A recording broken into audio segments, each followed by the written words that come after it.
तो आप लोग अपने स्क्रीन पर देख रहे हैं ना? Yes ma'am.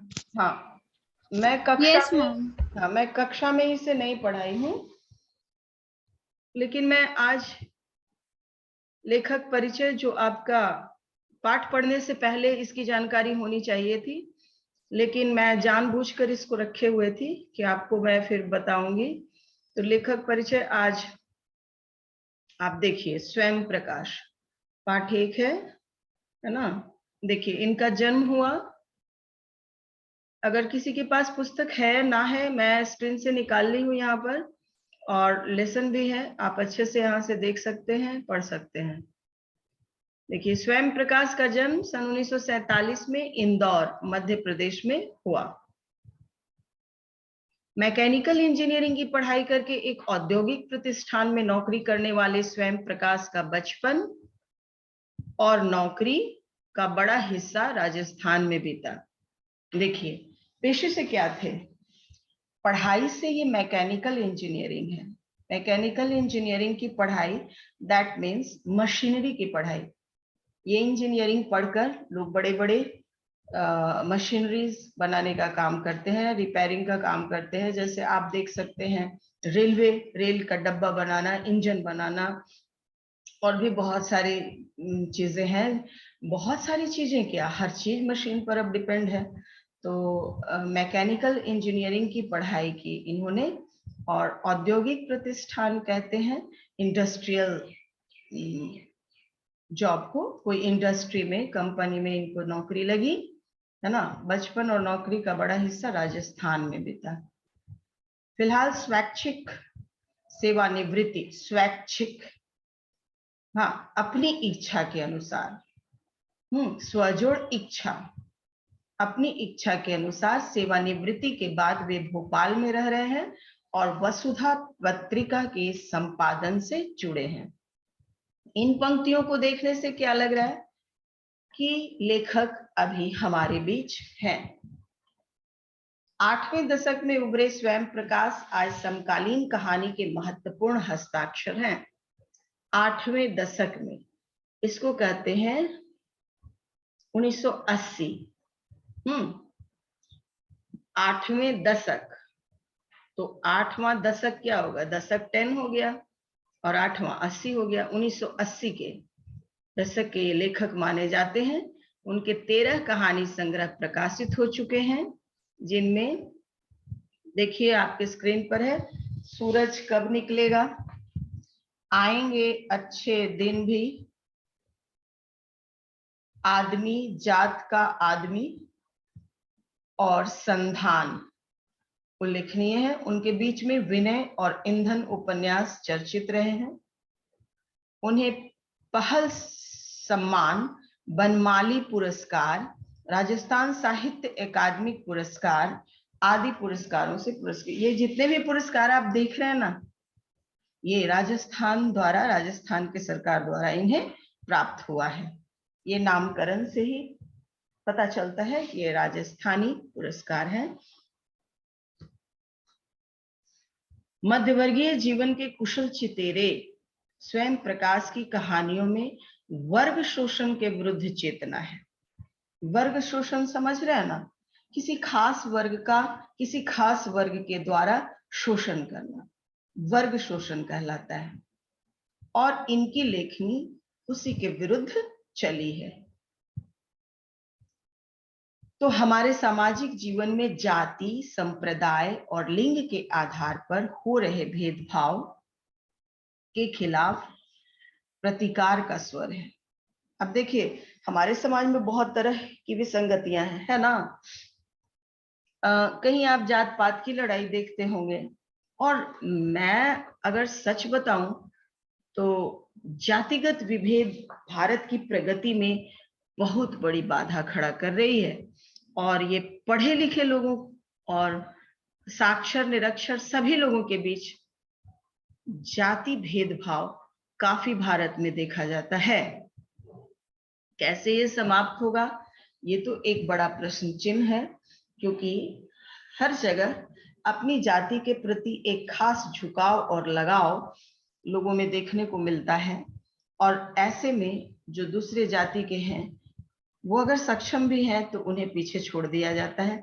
इवन आप देखिएगा कि रिजर्वेशन वाली जो कहानी भी है वो भी जाति पर ही आधारित है। तो एक हुआ जाति और दूसरा हुआ संप्रदाय। अब इससे थोड़ा सा और इसी का बड़ा भाई कह लो, जाति का बड़ा भाई संप्रदाय कह लो।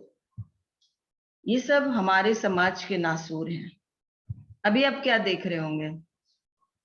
अभी आप देख रहे होंगे टेलीविजन पे कि कहीं पे हिंदू अपनी मूर्ति लेकर जा रहे हैं, कोई बजरंगबली की जयंती मना रहे हैं, गुजर रहे हैं, रास्ते में कोई एक खास संप्रदाय वर्ग का मेजोरिटी वहां पर दिखती है, वो लोग मना करते हैं, नहीं होने पे पत्थरबाजी और गोलीबारी होती है। तो ये है संप्रदाय, हिंदू मुस्लिम सिख ईसाई। हम हिंदू, हम मुसलमान, है ना, सब अपने अपने जगह पे धर्म को लेकर अड़े रहते हैं। और उसी में कभी कभी इतने अंधे हो जाते हैं कि इंसानियत को भूलकर लोग हत्या जैसी जघन्य अपराध भी करते हैं। तो जाति, संप्रदाय। अब आइए लिंग। अब तो ये थोड़े से जगहों में देखा जाता है या जहां पर लिटरेसी रेट कम है, लेकिन मैं कहूं तो लिंग के आधार पर जो भेद है, जेंडर डिस्क्रिमिनेशन की बातें पढ़े लिखे लोग और नहीं पढ़े लिखे लोग दोनों में समान रूप से पाया जाता है, महिलाओं में भी और पुरुषों में भी। पता नहीं ये नासूर कब हमारे समाज से समाप्त होगा, है ना, कि ये लड़का है और ये लड़की है। लड़का है तो समाज जन्म लेते ही समाज भी खुशी मनाता है और लोग खुश हो जाते हैं, वाह लड़का हुआ है। लड़की, हाय हाय बेचारा को लड़की हो गई ना, दोबारा हो गई लड़की, चलो उसको कोई कष्ट हो या ना हो, सुनने वाले उसको सांत्वना देने लगते हैं जैसे पता नहीं क्या हो गया। बिहेव अब तो कुछ कम है, लड़कियां हर क्षेत्र में है, लोग समझने लगे हैं कि लड़के लड़कियों में कोई फर्क नहीं है, या हाईली एजुकेटेड जो फैमिली है वो लड़कियों को ज्यादा तवज्जो दे रहे हैं, क्योंकि जन्म से ही ये ज्यादा समझदार भी होती हैं और सिंसियर भी होती हैं, मेहनती भी होती हैं, और अगर जिस क्षेत्र में लग जाए उसमें वो सफल भी होती हैं, ऐसा पाया जाता है। इसका मतलब ये नहीं है कि लड़के पढ़ नहीं रहे हैं, बच्चे भी पढ़ रहे हैं, उन्हें किसी तरह से उनका मोरल डाउन भी नहीं करना चाहिए, लेकिन लड़के लड़कियों में भेद देखने को मिलता है। गांव गिराव में जाइए, लड़कियों को बाहर अनसेफ महसूस करते हैं, उनकी सिक्योरिटी को लेकर उनको पढ़ने से रोकते हैं, बहुत सारी बातें हैं, है ना। तो हो गया ये लिंग के आधार पर। तो ये लेखक स्वयं प्रकाश जी हमारे समाज में जाति, संप्रदाय और लिंग के आधार पर हो रहे भेदभाव को अपनी विषय वस्तु बनाए हैं, है ना। रोचक किस्सागोई शैली में लिखी गई उनकी कहानियां हिंदी की वाचिक परंपरा को समृद्ध करती है। अब देखिए एक शब्द आया है किस्सागोई, है ना, इसका अगर बहुत आसान शब्दों में समझना चाहें तो वैसी रचना जो किस्से की तरह है, कहानी की तरह कही गई हो, है ना। तो किस्से और कहानियां जो हैं वो सुनने वाले को बांधे रखती है। लोग कहानी के रूप में किसी बात को सुनने को ज्यादा उत्सुक होते हैं कि अरे चलो ये हुआ, तो फिर इसके बाद क्या हुआ होगा? इस तरह वो क्यूरियोसिटी से बंधा होता है और लोग दो तरह से सुनना पसंद करते हैं, एक कहानी के रूप में और एक गाने के रूप में। आप देखे होंगे कि बड़ी बड़ी महाभारत की कहानियां और रामायण की कहानियों को लोग तंबूरे पर बजाकर, कुछ साज लोकल स्थानीय लेवल पे जो म्यूजिकल इंस्ट्रूमेंट होते हैं उसके सहारे लोग दरवाजे दरवाजे गाते हैं और पूरे महाभारत की कहानी, रामायण की कहानी को सुनाते हैं और लोग बड़े लगन और चाव से उसको सुनते रहते हैं। वहीं अगर एक लेक्चर की तरह कोई उस कहानी को कहने लगे, सुनाने लगे, तो लोग सुनना पसंद नहीं करते हैं, है ना? तो किस्सा गोई शैली कहानी के रूप में, किस्से के रूप में बातों को रखना, ताकि सुनने वाले पाठक वर्ग उससे बंधे रहें और उसमें रोचकता बनी रहे। इस शैली में इन्होंने लिखा है और उनकी कहानियां हिंदी की वाचिक परंपरा को समृद्ध करती हैं। वाचिक परंपरा को समृद्ध बना। अच्छा बच्चे, आप लोग कुछ बीच में बोलते नहीं हैं।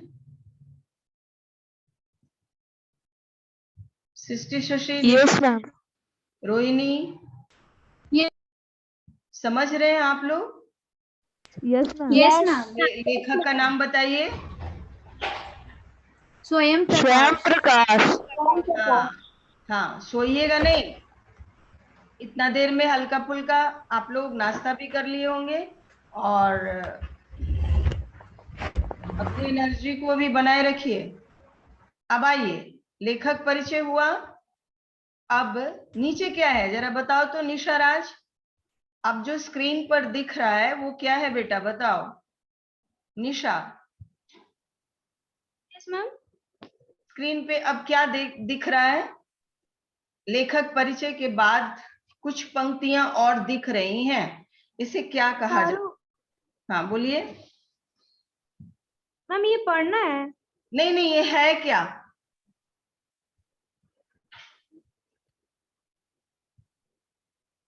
मैम ये मोरल? नहीं। कोई और बच्ची? पाठ परिचय। मैम पाठ परिचय। हाँ मैम उसका सारांश है। हाँ हाँ हाँ, ठीक ठीक। या तो आप इसको पाठ परिचय शॉर्ट में कह सकते हैं, संक्षेप में, या सारांश कह सकते हैं।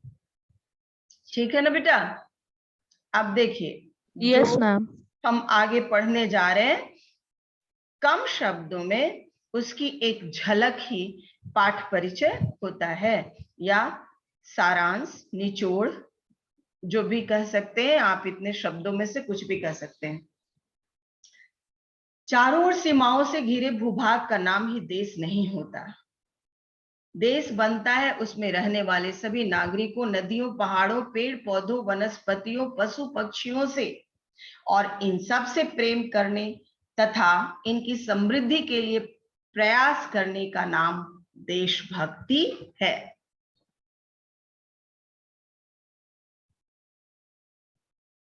है ना? देश सिर्फ कुछ भूभाग है और उत्तर में हिमालय है और दक्षिण में हिंद महासागर है, तो ये भारत की पहचान नहीं है। पूरे भारत की पहचान हम कैसे करेंगे? सभी भारतवासियों से, सभी नेचुरल रिसोर्सेज से, जिसमें नदी, पहाड़, पेड़ पौधे, तरह तरह की वनस्पतियां, कीमती से कीमती धरोहर जो जमीन के अंदर है और जो जमीन के ऊपर है ना? पशु पक्षी, आप देखते होंगे ना कि वर्ल्ड लाइफ सेंचुरी, बहुत जगह घूमते होंगे तो देखते होंगे वर्ल्ड लाइफ सेंचुरी, वहां पे दुर्लभ पशुओं को रखा जाता है। अभी उजला बाघ, थाईलैंड में उजला व्हाइट टाइगर, हाँ, कौन आकर्षित नहीं होगा व्हाइट टाइगर को देखने के लिए? हम आप सब उसको काफी उत्सुकता से देखेंगे। तो वो भी हमारा एक धरोहर है, वो भी हमारी एक संपत्ति है जिसका देखभाल हमें करना है। उजला हाथी देख लीजिए, बहुत सारे प्राणी हैं जो फेवरेबल कंडीशन नेचर का नहीं मिलने के कारण एक्सटिंक्ट हो रहे हैं, विलुप्त हो रहे हैं।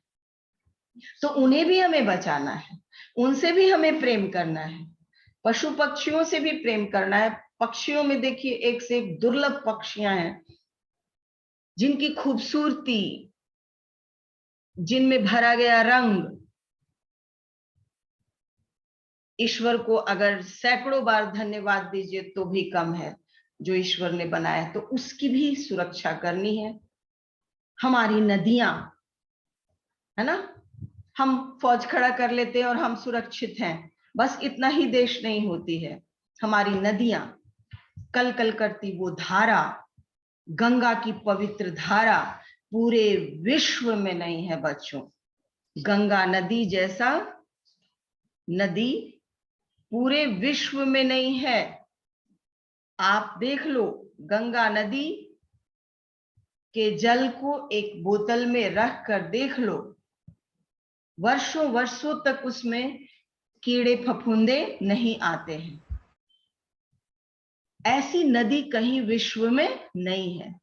ये अनमोल नदी, ये ईश्वर का वरदान जल के रूप में किसी और देश को नहीं मिला है। तो उसकी भी रक्षा, सुरक्षा, स्वच्छता की देखभाल हमें ही करनी होती है। तो जब हम अपने देश से प्यार करते हैं, देशवासियों से प्यार करते हैं, नदियों से प्यार करते हैं, पहाड़ों से प्यार करते हैं, यहाँ के पेड़ और वनस्पतियों से प्यार करते हैं, पशु और पक्षियों से प्यार करते हैं, तो ये सब प्यार मिलकर हो जाता है देश से प्यार या देशभक्ति। इसको कहा जाता है। देशभक्ति की परिभाषा इस प्रकार सीखनी चाहिए और देनी चाहिए। ठीक है।